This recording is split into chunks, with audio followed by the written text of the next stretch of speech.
తదుపరి జగద్గురువులు శ్రీ అభినవోద్దండ విద్యాశంకర భారతి మహాస్వామి వారిని అనుగ్రహ భాషాపూర్వక ఆశీస్సులు అందించవలసిందిగా కోరుతున్నాం. శ్రీ గురుభ్యో నమః.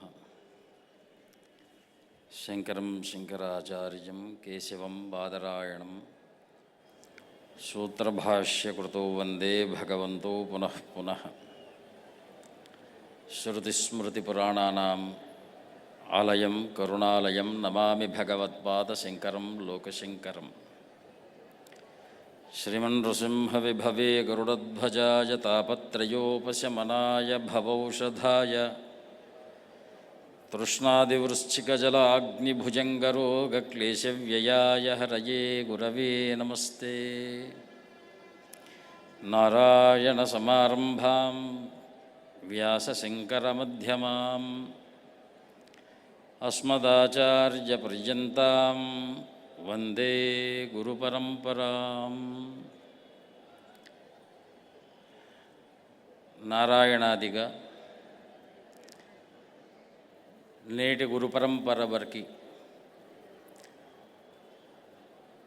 ఆ గురువుల యొక్క పరిపూర్ణమైనటువంటి జ్ఞానస్వరూపాన్ని మనకందరికీ అందించినటువంటి మహానుభావులకు, అద్వైత సిద్ధాంత ప్రతిష్టాపకులకు, సనాతన ధర్మ సంరక్షకులకు, మా పక్కనున్నటువంటి శుక శంకర పీఠము యొక్క బాలకృష్ణ మఠం యొక్క ఆత్మీయ స్వాములు గోవిందానంద సరస్వతి స్వామి వారికి నారాయణ స్మృతులు తెలుపుకుంటూ, నిన్నటి రోజున రావలసినటువంటి ఈ తరుణం ఈవేళ కార్తీక సోమవారానికి శివాజ్ఞగా మనం ఇక్కడ కలుసుకున్నాం. స్వామివారు కేవలం కోటి దీపోత్సవానికి వచ్చి ఇక్కడ ఉన్నటువంటి మన తెలుగు ప్రజానీకానికి తెలుగులో అభిభాషణ చెయ్యాలి అనేటువంటి వారి యొక్క తపస్సుకు ఆ శివవాక్యము కృష్ణుడి యొక్క చరిత్రతో యుక్తమై ఈవేళ ఈ కార్తీక సోమవార సంధ్యాకాల ఈ యొక్క కోటి దీపోత్సవ ప్రాంగణము నిజానికి కర్ణాటక ఆంధ్ర మైత్రి వాక్యములుగా ప్రతిధ్వనిస్తూ నిజమైనటువంటి జ్యోతిస్వరూప ఆవిష్కరణ చేసింది. ఎందుకంటే ఏ జగద్గురువులైనా కరుణాపాత్రులు, సందేహం లేనటువంటి వాక్యం. ఎందుకు ఆ కరుణ ఎటువంటిది అంటే, ఎదుటివారి యొక్క కష్ట నివారణార్థము ఏ వాక్యము హితమో ఆ వాక్యాన్ని పలకాలి అని నిరంతరము హృదయంలో విచారము చేస్తూ భగవన్నామాన్ని స్మరిస్తూ ఉండేటువంటి వాక్యం. అది ఈవేళ స్వామివారి యొక్క భాషణలో మనకు అర్థమవుతున్నది ఏమిటి అంటే, ఎక్కడ కూడా వారు మాట్లాడినటువంటి దాంట్లో వారికి కన్నడ తెలుగు రాదు అనేటువంటి వాక్యం మనకు అగుపడకుండా స్వామివారు అంత స్పష్టంగా మన కొరకు ఒక అద్భుతమైనటువంటి సందేశాన్ని ఈవేళ ఇచ్చారు.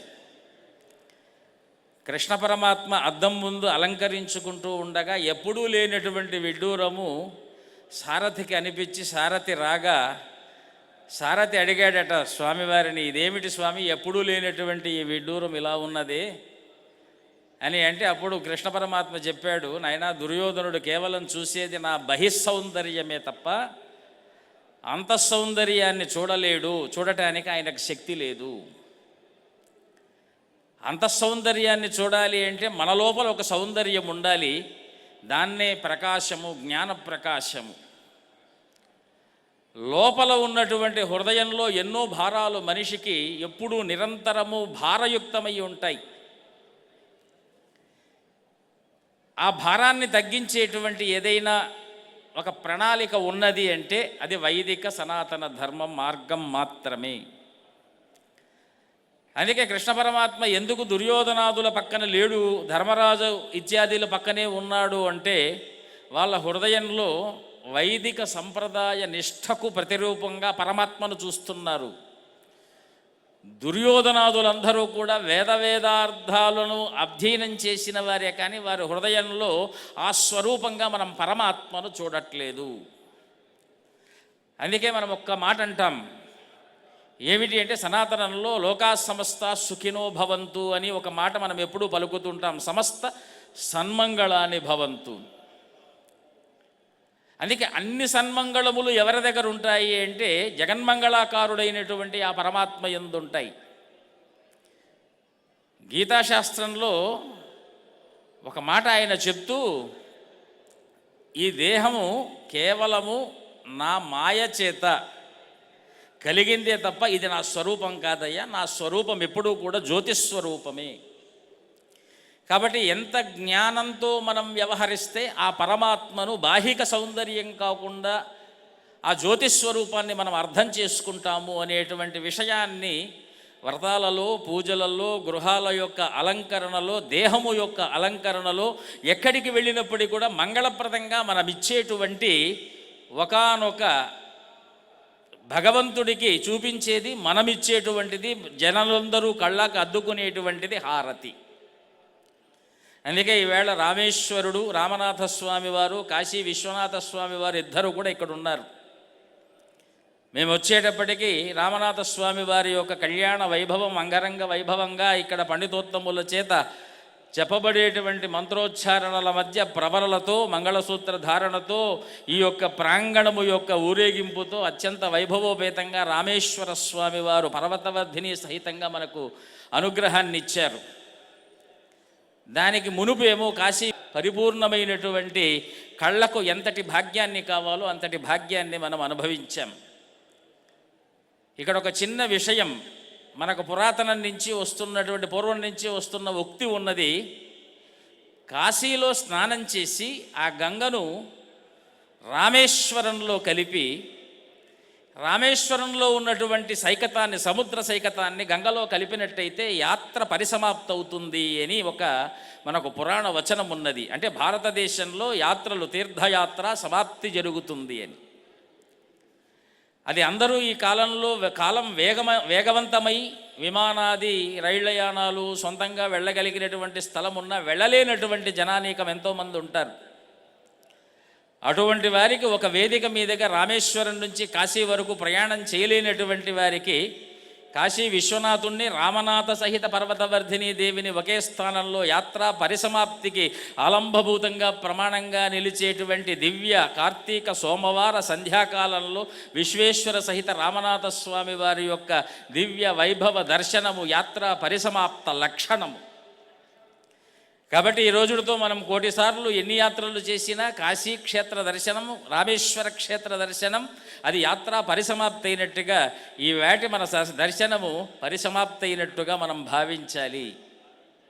అలాగే ఇప్పుడు మనం కొద్దిసేపట్లో దీపాన్ని మనం వెలిగించబోతున్నాం.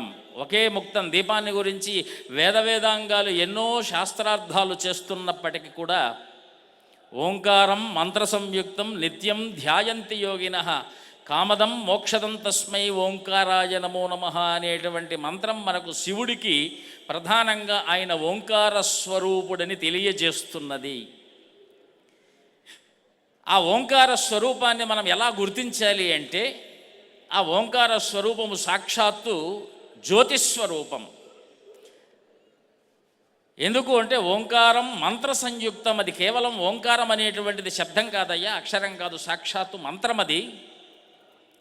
ఆ మంత్రము మీరు ఎప్పుడైతే ఉచ్చారణలేకి మనం తీసుకొని నమశివాయ అనేటువంటి ఓంకారంతో ఏ నాదాన్ని జోడించినప్పటికీ అది జ్యోతిలా ప్రకాశిస్తుంది. అందుకే ఓం నమశివాయ అంటున్నాం, నారాయణాయ అంటున్నాము, లక్ష్మీ అయి నమః, గౌరీ అయి నమః అనేటువంటి పదాలకన్నిటికీ కూడా ఓంకారాన్ని జోడించటం వల్ల ఆ నామానికి జ్యోతి లక్షణములు ఏర్పడుతున్నాయి. కాబట్టి ఓంకారానికి అంత శక్తి ఉన్నది కనుక ఇంట్లో మనం వెలిగించేటువంటి దీపము సాక్షాత్తు ప్రణవస్వరూపం. అందుకే ఎదులైనటువంటి వారు హృదయంలో ఆ ప్రణవాన్ని జ్యోతిగా ధ్యానం చేస్తూ నిరంతరము యోగ మార్గంలో తరించటానికి నిత్య ప్రణవోపాసన చేస్తూ ఉంటారు. ఆ భాగ్యం మనకు కార్తీక మాసంలో విశేషంగా సాక్షాత్తు పరమశివుణ్ణి ఆ జ్యోతి రూపంలో దర్శించేటువంటి అవకాశాన్ని మనకు పురాణమైనటువంటి ఆర్షధర్మంలో చెప్పబడి ఉన్నది. దానికంతా వేదికగా నిలబడి మన చేత ఆ కార్యక్రమాన్ని రెట్టింపు ఉత్సాహంతో చేయిస్తున్నటువంటి ప్రాంగణము ఈ కోటి దీపాలంకార ప్రాంగణం.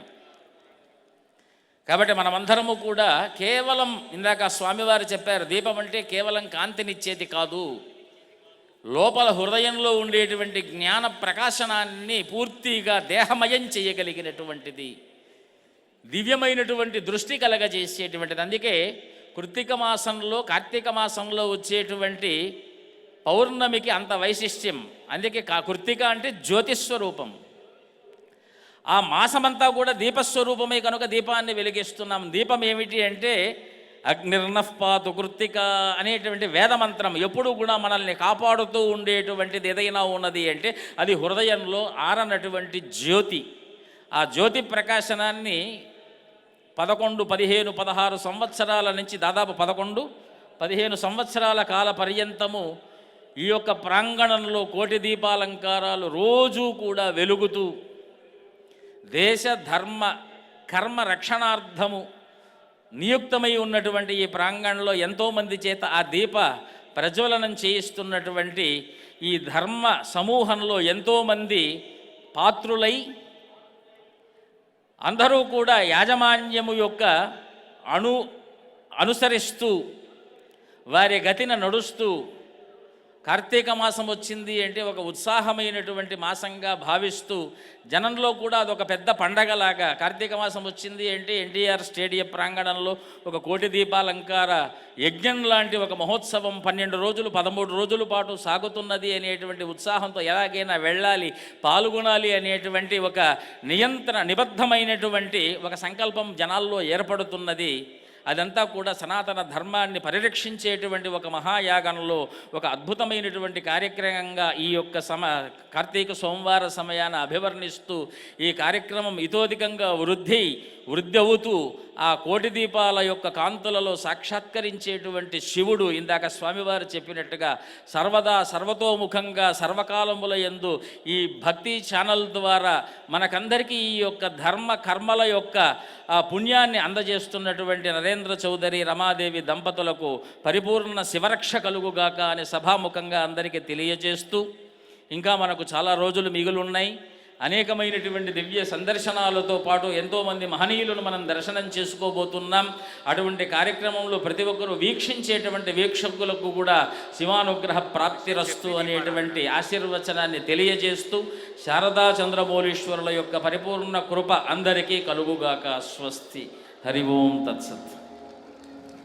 ఆశీస్సులు అందించినటువంటి విద్యాశంకర భారతి మహాస్వామి వారికి ధన్యవాదాలు తెలియజేస్తాను.